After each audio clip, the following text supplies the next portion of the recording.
జాతర కార్యక్రమానికి నమస్కారం. కోరిన కోరికలు తీర్చే కొంగు బంగారం ఆ గణపయ్య. అంతేనా? తొండంలో మూడో కన్ను పెట్టుకు కనిపిస్తాడు. ఆపై దేశంలోనే సంపన్న వినాయకుడు. ముంబై నగరానికే పేరెన్నికగన్న ఓ బొజ్జ గణపయ్య విశిష్టతలేంటి? ఈ ఆలయ చరిత్ర ఇలాంటిది. ఇక మహారాష్ట్రలో గణపతి కల్చర్ ఎందుకంత గొప్పగా ఉంటుంది? ఈ రాష్ట్ర వ్యాప్తంగా ఉన్న ప్రసిద్ధ అష్ట గణపతి ఆలయాలేవి? అవి ఎక్కడెక్కడ ఉంటాయి? వాటి ప్రత్యేకతలు ఎలాంటివి? శుక్లాంబరధరం విష్ణుం శశివర్ణం చతుర్భుజం ప్రసన్నవదనం ధ్యాయేత్ సర్వ విఘ్నోపశాంతయే అంటూ గణపతిని స్తుతిస్తుంటాం. ముంబై వాసులైతే ఇక్కడి సిద్ధి గణపతిని నవసాచ గణపతి నమోస్తుతే అని కొలుస్తుంటారు. కోరిన కోర్కెలు తీర్చే కొంగు బంగారమని దీని అర్థం. ఈ గణపతి మహారాజ్ని దర్శించడానికి సాధారణ ముంబై వాసులే కాదు, ఇక్కడ అధికంగా నివసించే సెలబ్రిటీలు పెద్ద ఎత్తున వస్తుంటారు. కులమతాలకు అతీతంగా ఈ గణపతి దేవును కొలవటానికి వస్తుంటారు. సల్మాన్, షారుఖ్ వంటి వారు సైతం గణేష్ మహారాజ్ దర్శనార్థం వస్తుంటారు.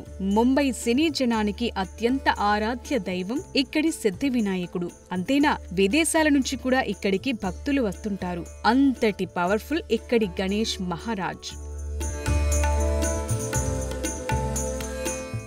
2.5 అడుగుల ఎత్తులు, రిద్ధి సిద్ధి ఇరువైపులా ఉండగా ఇక్కడి గణపతి మహారాజ్ కుడివైపునకు తిరిగిన తొండంతో దర్శనమిస్తారు. అందుకే ఈ గణేష్ ను దర్శించిన వారికి పాజిటివ్ వైబ్స్ జనరేట్ అయి ఆ రోజంతా ఎంతో ఉల్లాసంగా ఉత్సాహంగా గడుపుతారని నమ్ముతారు. అంతేకాదు వారనుకున్న పనులన్నీ నెరవేరిపోతాయని విశ్వసిస్తారు.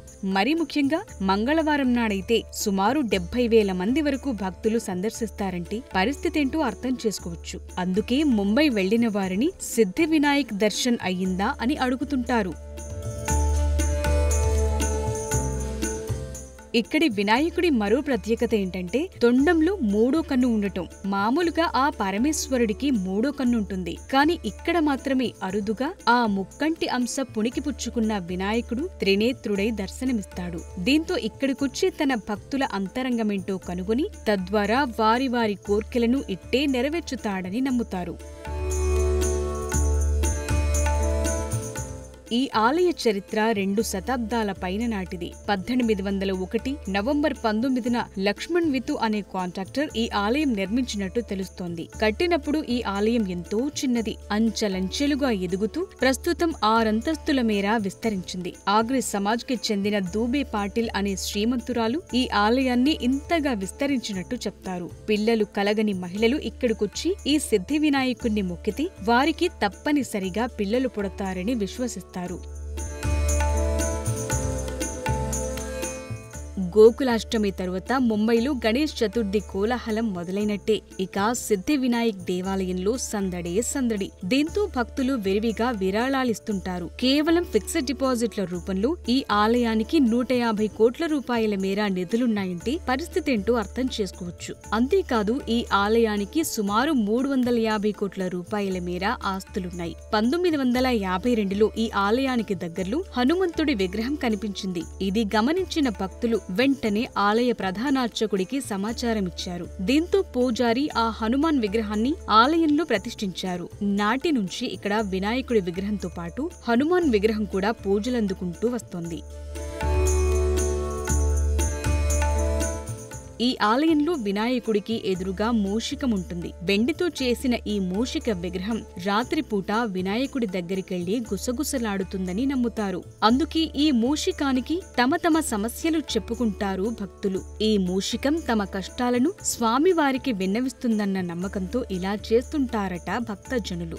మంగళవారం ఉదయం 3:30 గంటల నుంచి రాత్రి 10 గంటల వరకు స్వామివారికి శ్రీదర్శన, కాకడ, నైవేద్య, రాత్రి ప్రార్థన, ఆరతి అంటూ విశేష హారతులిస్తారు. ఈ సమయంలో స్వామివారి దర్శనం శోభాయమానంగా ఉంటుందని నమ్ముతారు.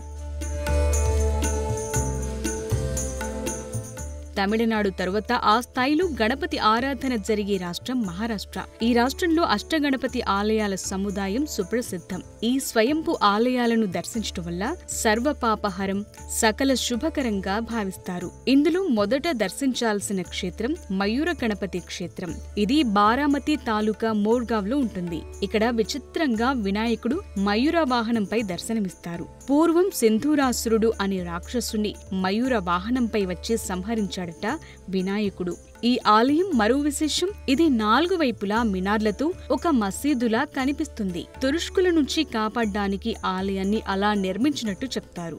వినాయక చవితి, విజయదశమి వేడుకలు ఇక్కడెంతో ఘనంగా జరుగుతాయి. ఈ వినాయకుణ్ణి పాండవులు కొలిచారని, ఆ విగ్రహం ప్రస్తుతమున్న విగ్రహానికి వెనుక భాగంలో ఉంటుందని అంటారు. తరువాత దర్శించాల్సింది సిద్ధి వినాయక క్షేత్రం. ఇది అహ్మద్ నగర్ జిల్లాలోని శ్రీగుండ పట్టణానికి దగ్గరలో ఒక చిన్న కొండ మీద ఉంటుంది. ఈ ఆలయాన్ని పేష్వాలు నిర్మించినట్టు చెప్తుంది స్థల చరిత్ర. ఇక్కడి వినాయకుడి తొండం కూడా కుడివైపునకు తిరిగి ఉంటుంది. సిద్ధి బుద్ధి సమేతుడై కొలువుదీరి కనిపిస్తాడు ఇక్కడి విఘ్నేశ్వరుడు. పూర్వం మధుకైటములనే రాక్షసులను సంహరించడం కోసం మహావిష్ణువు ఈ వినాయకుడి సాయం తీసుకున్నట్టు చెప్తుంది స్థల చరిత్ర. అందుకు కృతజ్ఞతగా ఆ మహావిష్ణువే స్వయంగా ఈ లంబోదరుణ్ణి ప్రతిష్ఠించి ఆలయం నిర్మించినట్టు చెప్తుంది స్థల పురాణం. ఈ ఆలయానికి ఒక్కసారి ఒక ప్రదక్షిణ పూర్తి చేయాలంటే సుమారు అరగంట సమయం పడుతుంది. కోరిన కోర్కెలు నెరవేరాలనుకునే వారు ఎంతో భక్తిగా ప్రదక్షిణం చేస్తుంటారు. అష్టగణపతుల్లో తరువాత దర్శించాల్సిన గణపతి ఆలయం బల్లాలేశ్వర క్షేత్రం. ఇది పాలి అనే గ్రామంలో ఉంటుంది. గతంలో ఈ పేరు పల్లిపూర్గా ఉండేది. ఈ గ్రామానికి చెందిన కళ్యాణ్ సేఠ్ కుమారుడి పేరు బల్లాల్. ఇతడు గొప్ప గణేష్ భక్తుడు. బల్లాల్ తన స్నేహితుడితో కలిసి అడవికి వెళ్లి అక్కడున్న రాతి వినాయకుణ్ణి పూజించి రోజు ఆలస్యంగా ఇంటికొచ్చేవాడట. అతడి స్నేహితుల తల్లిదండ్రులు ఈ విషయం తెలిసి సేఠ్ కి ఫిర్యాదు చేస్తారట. దీంతో కోపగించిన సేఠ్ బల్లాల్ని అడవికి తీసుకెళ్లి అతన్ని ఒక చెట్టుకు కట్టి కొడతాడట. ఆపై విగ్రహాన్ని విసిరేసి వెళ్తాడట. బల్లాల్ తనను ఈ బాధల నుంచి విముక్తి కలిగించాల్సిందిగా ఆ గణపతిని కోరుతాడట.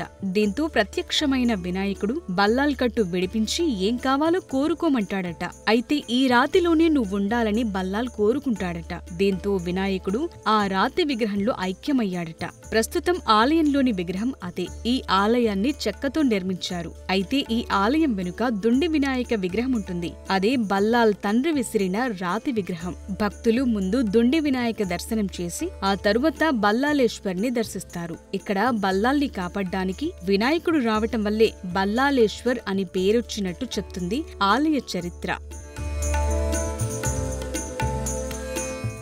తరువాత దర్శనీయ స్థలం వరద వినాయక క్షేత్రం. పుణేకి 80 కిలోమీటర్ల దూరంలో మెహద్ గ్రామంలో వెలసిన ఈ గణపతిని వరద వినాయకుడని అంటారు. పూర్వం గ్రత్సమధుడని ఒక భక్తుడు తన జన్మ రహస్యం తెలుసుకోవటానికి వినాయక తపస్సు చేస్తాడట.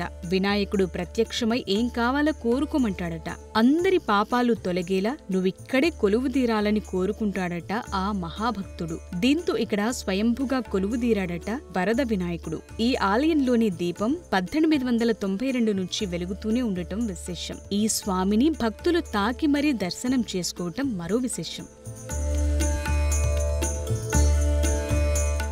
అష్ట గణపతుల్లో దర్శించాల్సిన మరో క్షేత్రం చింతామణి గణపతి ఆలయం. పుణేకు 22 కిలోమీటర్ల దూరంలో ఉన్న తేవూర్ గ్రామంలో ఉంటుంది క్షేత్రం. ఈ గ్రామంలో ఒకప్పుడు కపిల మహాముని కొంతకాలం ఇక్కడ తపస్సు చేశాడట.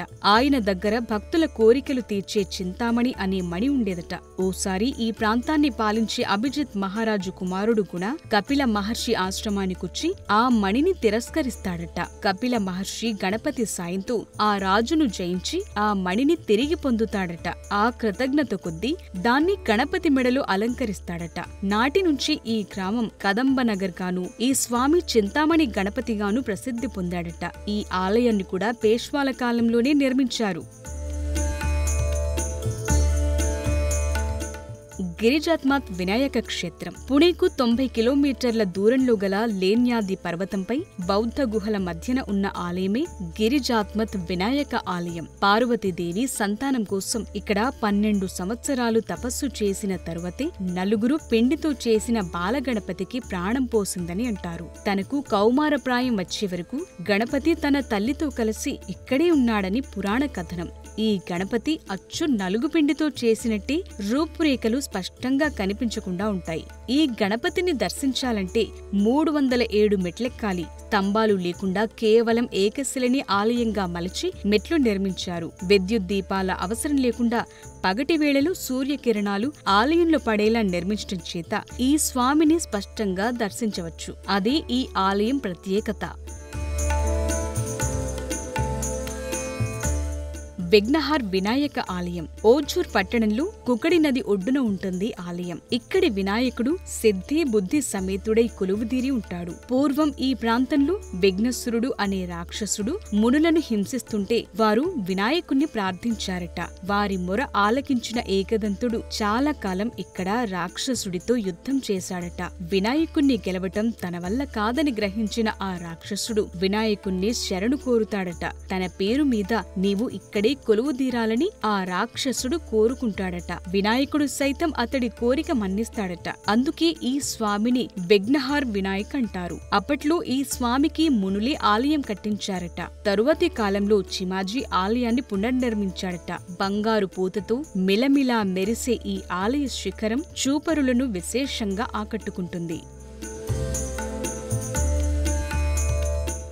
రంజన్గావ్లో కొలువైన ఈ వినాయకుడిని మహాగణపతిగా భావించి కొలుస్తారు. త్రిపురాసుర సంహార కాలంలో పరమేశ్వరుడే ఈ గణపతిని తలుచుకుని యుద్ధం చేసి రాక్షస సంహారం చేస్తాడట.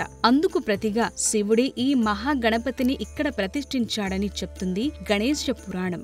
దక్షిణాయనంలో సూర్యకిరణాలు నేరుగా ఈ విగ్రహం మీద పడేలా ఈ ఆలయం నిర్మించడం ఓ ప్రత్యేకత. 18వ శతాబ్దంలో పేష్వాలు ఈ ఆలయాన్ని పునర్నిర్మించారట. సిద్ధి బుద్ధి సమేతుడై పద్మంలో కొలువుదీరి ఉండే ఈ వినాయకుడి విగ్రహానికి క్రింది భాగంలో 10 తొండాలు 20 చేతులు గల మహోత్కటి వినాయకుని విగ్రహం ఉందని విశ్వసిస్తారు భక్తులు.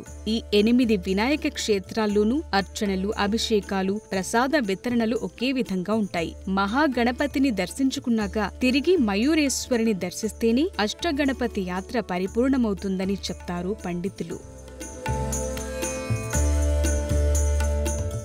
మన దక్షిణాదిలోని సుప్రసిద్ధ వినాయక ఆలయాలేవి? ఆ ఆలయాల ప్రత్యేకత ఏంటి? వీరిలో ఒకరు సత్యప్రమాణాల దేవుడు కాణిపాక వరసిద్ధి వినాయకుడు కాగా, మరొక దేవుడు ఎవరెవరు ఎవరిని పెళ్లాడాలో నిర్ణయించే ఇడగుంజి విఘ్నేశ్వరుడు. ఇంతకీ ఈ ఆలయాలు ఎక్కడున్నాయో, ఎలా చేరుకోవాలో, ఆ వివరాలు ఏమిటో ఇప్పుడు చూద్దాం.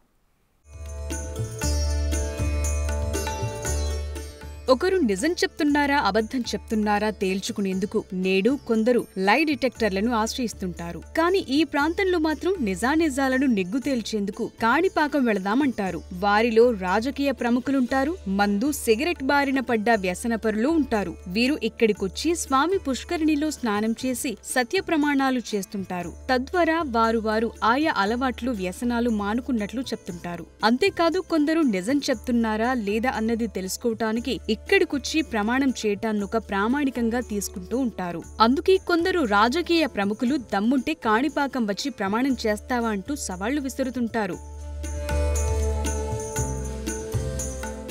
కాణిపాకం వర సిద్ధి వినాయక ఆలయం 1000 ఏళ్ల క్రితం నాటిది. ఇక్కడ శివ వైష్ణవ ఆలయాలుంటాయి. వినాయకుడి ఆలయంతో పాటు మణికంఠేశ్వర స్వామివారు, వరదరాజ స్వామివారు, వీరాంజనేయ స్వామివారి ఆలయాలుంటాయి. దేశంలోనే మరెక్కడా లేని విధంగా ఇక్కడ వినాయక చవితి వార్షిక బ్రహ్మోత్సవాలు ఏకంగా 21 రోజుల పాటు జరుపుతారు. బహుదా నది తీరంలోని ఈ ఊరి పేరు గతంలో విహారపురిగా ఉండేది. గ్రామంలో 3 సోదరులుండేవారు. పెద్దవాడు అంధుడు కాగా, రెండోవాడు మూగ, మూడోవాడు చెవిటిగా ఉండేవారు. గ్రామంలో ఉన్న తమ భూమిని వీరు సాగు చేసుకుంటూ జీవించేవారు. అప్పట్లో ఈ ఊళ్ళో కరువు విలయతాండవం చేసేది. దీంతో ఈ 3 సోదరులు తమ భూమిలో బావి తవ్వటం ప్రారంభించారు. ఒక పెద్ద రాయి అడ్డుపడటంతో పెకిలించడానికి ప్రయత్నించారు. రాయికి పార తగిలింది. వెంటనే రాయి నుంచి రక్తం చిమ్మి ఆ దివ్యాంగ సోదరులపై పడి వారి వైకల్యం తొలగిపోయింది. ఈ విషయం గుర్తించిన వారు తమ ఊరి వారికి చెప్పారు. దీంతో తండోపతండాలుగా జనం ఈ బావిలో వినాయకుణ్ణి వచ్చి చూడ్డం ప్రారంభించారు. ఇక్కడికొచ్చిన గ్రామస్తులు పూజలు చేసి కొబ్బరికాయలు కొట్టడం మొదలుపెట్టారు. ఆ కాయల ద్వారా వచ్చిన నీరు కాణిమేర అంటే ఎకరం మేర ఏరులై పారిందట.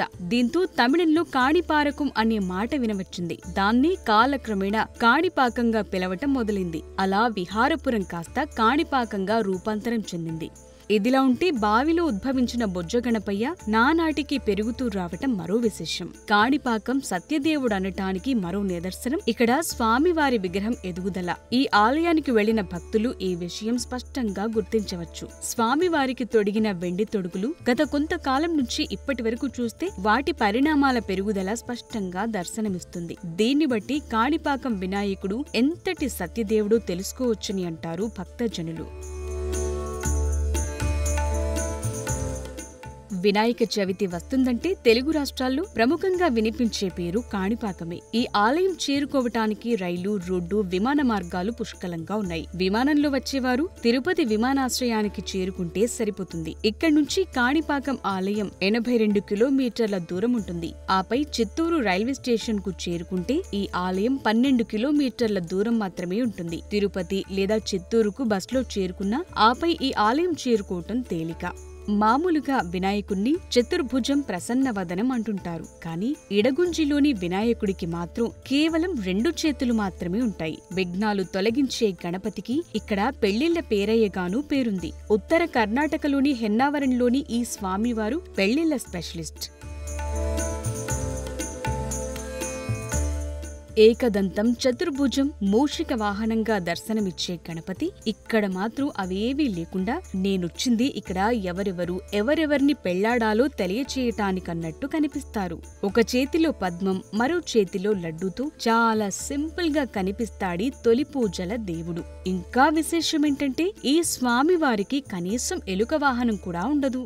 దానికి తోడు 2 దంతాలతో కనిపిస్తాడు. అష్టవినాయక క్షేత్రాల్లో ఒకటైన ఈ ఆలయం శరావతి, అరేబియా సముద్రం కలిసే ఇడగుంజిలో కొలువయుంది. 1500 ఏళ్ల క్రితం కట్టిన ఈ ఆలయంలోని వినాయకుడు చుట్టుపక్కల ప్రాంతాల్లోని పెళ్లిళ్లను నిర్ణయిస్తాడట. ఈ స్వామివారి అనుమతి లేనిదే ఇక్కడెవరూ పెళ్లిళ్లు చేసుకోరని చెప్తారు. పెళ్లి సంబంధం కుదుర్చుకోబోయే ముందు ఇక్కడి స్వామివారి వద్దకు ఇరుపక్షాల వారు వస్తారు. వచ్చాక స్వామి పాదాల చెంత 2 చీటీలను ఉంచుతారు. కుడిపాదం దగ్గరున్న చీటి పడితే దాన్ని అంగీకారంగాను, లేకుంటే మరో మాట లేకుంటే ఆ పెళ్లి క్యాన్సిల్ చేసుకోవటం జరుగుతుందట. దేశ నలుమూలల నుంచి ఏటా ఈ ఆలయానికి 10 లక్షల మంది భక్తులొస్తుంటారు. విశ్వకర్మ ఈ ఆలయంలో విగ్రహ ప్రతిష్ఠ చేసినట్టు చెప్తాయి పురాణాలు. అంతేకాదు స్వామి స్వయంభుగా వచ్చి ఇక్కడ కొలువుదీరినట్టు చెప్తాయి పురాణ కథనాలు. ఇక స్థల పురాణం విషయానికొస్తే ద్వాపర యుగాంతమైన కృష్ణావతారం పూర్తయ్యే సమయానికి కలియుగ ప్రారంభం గురించి అందరూ భయపడ్డారట. కలి ప్రారంభంలో ఎవరికీ ఎలాంటి సమస్యలు ఎదురుకాకుండా ఉండేందుకు వలఖిల్య ఋషి ఆధ్వర్యంలో కొందరు ఋషులు యజ్ఞయాగాదులకు సిద్ధపడ్డారట. వీరంతా కలిసి శరావతి నడి ఒడ్డున యజ్ఞం చేయటం మొదలు కాగానే ఎన్నో ఆటంకాలు ఎదురయ్యాయట. ఋషులు చివరికి నారదముని శరణుగోరారట. దీంతో నారదుడు వినాయకుణ్ణి పూజిస్తే సర్వ విఘ్నాలు తొలగిపోతాయని సలహా ఇచ్చాడట. అలా నారదముని సలహా సూచనల మేరకు మునులు వినాయక పూజ ప్రారంభించారట. ఆ సమయంలో త్రిమూర్తులు ఇక్కడ సందర్శించారని, వారే స్వయంగా ఇక్కడ చక్రతీర్థ, బ్రహ్మతీర్థ పేరిట కొలను ఏర్పాటు చేశారని చెప్తారు. తరువాత నారదుడు ఋషులంతా కలిసి దేవతీర్థ అనే మరో కొలను నిర్మించారట. చివరకు నారదుడు పార్వతీమాతలకు ఈ యాగం గురించి తెలియచేసి గణపతిని పంపమని కోరారట. అలా తన తల్లి అనుమతి మేరకు ఒక చేతిలో పద్మం, మరో చేతిలో లడ్డూతో వచ్చిన వినాయకుడు ఇక్కడ ఋషులు చేస్తున్న యాగానికి ముగ్ధుడై వారి విఘ్నాలు తొలగిపోవాలని ఆశీర్వదించారట. దీంతో ఆ క్రతువు విజయవంతంగా ముగిసిందట. సరిగ్గా అదే సమయంలో విఘ్న నాయకుడైన గణపతికి ఈ ప్రాంతం బహుబాగా నచ్చటంతో ఇక్కడే కొలువుదీరి భక్తుల కోర్కెలు తీర్చటంలో నిమగ్నమయ్యాడట. ఆ తరువాత విశ్వకర్మ ఇక్కడ స్వామి విగ్రహ స్థాపన చేశారని, ఆపై ఈ ప్రాంతాన్ని పాలించిన రాజులు ఆలయాన్ని నిర్మించారని చెప్తోంది స్థల చరిత్ర. ఇక్కడ కేవలం పెళ్లిళ్లు మాత్రమే కాదు, కొందరు భక్తులు తాము ఇల్లు కట్టాలన్నా, వాహనం కొనాలన్నా, ఉద్యోగంలో చేరాలన్నా స్వామి వారి అనుమతి తీసుకుంటారట. ఇక్కడ రోజువారి పూజలు పునస్కారాలతో పాటు పంచకాధ్య అనే ప్రత్యేక నైవేద్యం స్వామికి పెట్టి భక్తులకు ప్రసాదంగా ఇస్తారు. వినాయక చవితితో పాటు ఇతర పర్వదినాలను పురస్కరించుకుని నిత్య కళ్యాణం పచ్చతోరణంగా దర్శనమిస్తుంది వినాయక ఆలయం. ఈ ఆలయానికి ఎలా చేరుకోవాలో చూస్తే, విమానంలో రావాలనుకునే వారు మంగళూరు విమానాశ్రయంలో దిగి అక్కడ్నుంచి బస్సు, క్యాబ్ల ద్వారా ఆలయానికి చేరుకోవచ్చు. అదే రైల్లో వచ్చేవారు మంకి రైల్వే స్టేషన్లో దిగితే అక్కడ్నుంచి 7-8 కిలోమీటర్ల దూరంలో ఉండే ఆలయానికి ఆటోలు లేదా బస్సులో వెళ్లొచ్చు. పలు ప్రైవేటు వాహనాలు కూడా అందుబాటులో ఉన్నాయి. అదొక త్రినేత్ర గణపతి ఆలయం. కానీ ఈ ఆలయ విశిష్టతలు ఎన్నో. గణపతి, ఆయన భార్యలు సిద్ధి, బుద్ధి, పుత్రులు శుభ్, లాభ్, ఇక ఎలుక, వాహనం అన్నీ కలగలిసిన చోటిది. అంతేనా, ఈ త్రినేత్ర గణపతికి ఉత్తరాలు రాస్తే చాలు విద్య, వైద్య, ఉద్యోగ, వ్యాపార, వివాహ వ్యవహారాలన్నీ వాటికవే సానుకూలపడతాయనే నమ్మకం. దీంతో కుప్పలు తెప్పలుగా గణపతి ముందు ఉత్తరాలు పడి ఉన్న దృశ్యం. ఇంతకీ ఎక్కడది ఆలయం? ఏమా పురాణ గాథ? ఈ యాత్ర ద్వారా తెలుసుకుందాం.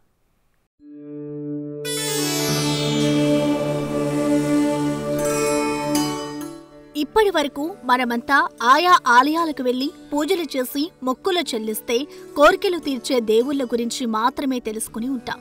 కానీ ఇది నా కష్టం, ఈ సమస్య నుంచి నన్ను గట్టెక్కించు స్వామి అంటూ ఒక ఉత్తరం ముక్క రాస్తే కరుణించే దైవం ఉన్నాడని మీకు తెలుసా? అలాంటి గణపయ్య గురించి తెలుసుకోవాలంటే మాత్రం మనం రాజస్థాన్లోని సవాయ్ మాధోపూర్ వెళ్లాల్సిందే. ఇది చిత్రం కాదు, విచిత్రమూ కాదు, అంతకన్నా మించి రాజస్థాన్లోని రణతంబోర్ పులుల అభయారణ్యం. అయితే ఈ అడవి మధ్యలో కొలువయున్నాడు త్రినేత్ర గణపతి. మామూలుగా అయితే ఆయా కోరికలు తీర్చే దేవులను కొంగు బంగారం అంటారు. ఈ గణపతి దేవుడు మాత్రం అలా కాదు, ఉత్తర బంగారం. ఒక్క ఉత్తరం రాస్తే చాలు, వెంటనే ఆ సమస్యలు తీరిపోతాయని విశ్వసిస్తుంటారు భక్తజనులు.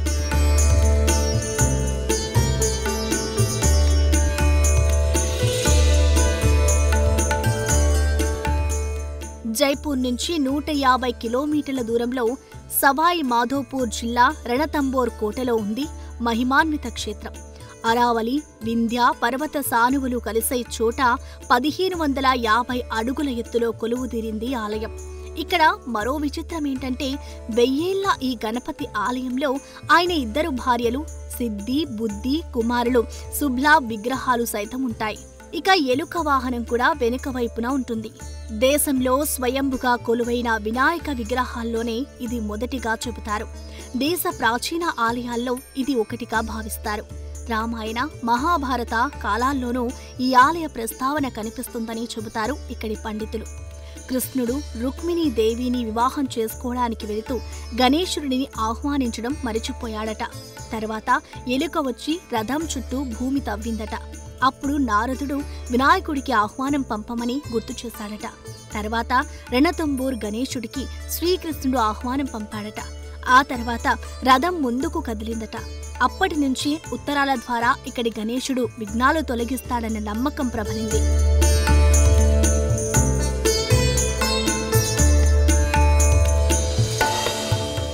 ఈ ఆలయానికి భక్తులు ఉత్తరాలు పంపడానికి గాను బైఖాడా ఆలయం, సవాయే మాధోపూర్, రణతంబోర్ పిన్ కోడ్ 32202 పేరుట ఒక అడ్రస్ పిన్ కోడ్తో సహా రాసి ఉంచుతారు. అడిగిన భక్తులకు ఈ చిరునామా ఇస్తారు ఇక్కడి పూజారులు. ప్రతిరోజు పోస్ట్ మ్యాన్ ఉత్తరాలు బట్వాడా చేసే దృశ్యం సర్వసాధారణం. భక్తులు పంపే వివిధ లేఖలు, రకరకాల ఆహ్వాన పత్రాలన్నీ ఇక్కడికి ఎంతో భక్తి శ్రద్ధలతో చేర్చుతుంటారు తపాలా శాఖ సిబ్బంది. ఉద్యోగాలు కావాలనుకునేవారు, పదోన్నతులు కావాలనుకునేవారు, ఇంకా ఎన్నెన్నో సంతాన సౌభాగ్యాలు, ఇలా అన్ని సమస్యలకు ఏకైక పరిష్కారం ఒకే ఒక్క ఉత్తరం. గణపయ్యకు తమ కష్టం చెప్పుకొని అది నెరవేరితే వచ్చి మొక్కు తీర్చుకుంటామని తమ ఉత్తరంలో తెలియచేస్తుంటారు. దీంతో ఆ ఉత్తరాల గుట్టలు స్వామివారి పాదాల చెంత పరిష్కారం కోసం ఎదురుచూస్తూ దర్శనమిస్తాయి. ఆ మాటకొస్తే ఇక్కడి త్రినేత్ర గణపతి దర్శనమాత్రం చేతనే అన్ని సమస్యలు తీరిపోతాయని చెబుతారు పండితులు.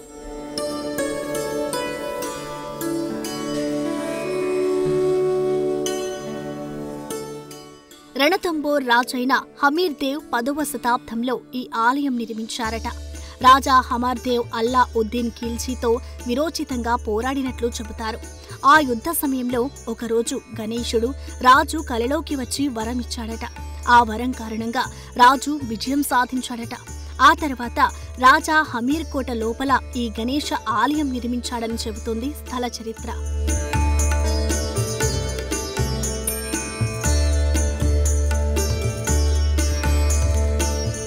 ఇక్కడికి ఎలాంటి ఉత్తరాలు వస్తాయంటే కరోనా తొలగిపోవాలని, ఆపై దేశంలోని సామాజిక రాజకీయ అసమానతల గురించి ఇలా చెప్పుకుంటూ పోతే చాలానే. అంతగా ఈ ఆలయం పేరు సాధించింది. పౌరాణిక, చారిత్రక, సామాజిక ప్రాధాన్యత గల ఈ ఆలయ సందర్శనం ఎంతైనా మేలు చేస్తుందని అంటారు. ఇక గణేష్ చతుర్థి వచ్చిందంటే చాలు తండోపతండాలుగా జనం ఇక్కడికి వస్తూ ఉంటారు. ఇక మన దక్షిణాది ప్రసిద్ధ గణపతి ఆలయాల విషయానికి వస్తే బెంగళూరు బసవన గుడి దగ్గరలోని దొడ్డ గణపతి ఆలయం. కన్నడలో దొడ్డ అంటే పెద్ద అని అర్థం. పేరుకు తగినట్టుగా ఈ ఏకశిలా విగ్రహం 16 అడుగుల వెడల్పుతో 18 అడుగుల ఎత్తులో దర్శనమిస్తుంది. బెంగళూరు వాసులు ఈ విగ్రహాన్ని వెన్నతో అలంకరిస్తారు. గణపయ్యకు వెన్న అలంకారం చేయడం వల్ల తమ సమస్యల నుంచి ఉపశమనం లభిస్తుందని విశ్వసిస్తారు. ఇక మన హైదరాబాద్ ఖైరతాబాద్ గణపతి సంగతి సరే. ఖైరతాబాద్ గణపతి ఈ ఏడాది 69 అడుగుల ఎత్తులో శ్రీ విశ్వశాంతి మహాశక్తి గణపతిగా భక్తులకు దర్శనమిస్తున్నారు. 1954లో 1 అడుగుతో మొదలైన ఈ విగ్రహం ఏటా అడుగు మేర పెరుగుతూ వచ్చింది.